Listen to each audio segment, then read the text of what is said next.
হরে কৃষ্ণ কৃষ্ণ কৃষ্ণ হরে হরে রাম রাম রাম হরে হরে। রাধে রাধে।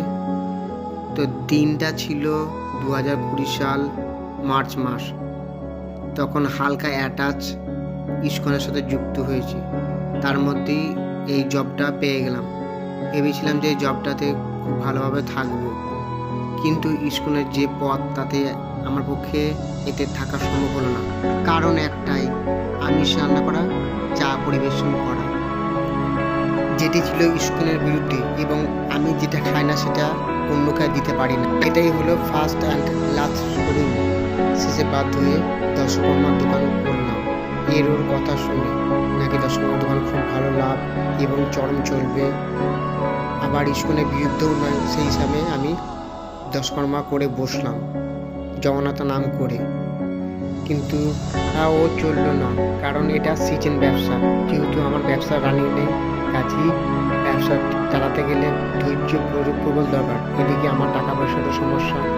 শেষে আমি এর ওর কথা শুনে, পরিস্থিতি দেখে, এই কাকার কথা মতো আমি নতুন টোটো গাড়ি কিনে ফেললাম।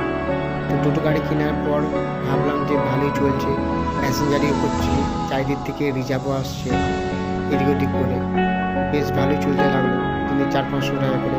কিন্তু শেষে এত অ্যাভেলেবেল হয়ে গেল যে গাড়িটিকে মালবাহী করতে বাধ্য হলাম। এইভাবে চলে যাচ্ছে। বাহী করার পরেও জগন্নাথের কৃপায় চলছে না, এক ভারী সমস্যায় পড়েছি। যেহেতু প্রত্যেক দিন কমসে কম, আমি যেটা বুঝলাম রাধারানীর কৃপাতে, যে 500 টাকা প্রতিদিন প্রয়োজন, সেখানে আমার হতে থাকলো না।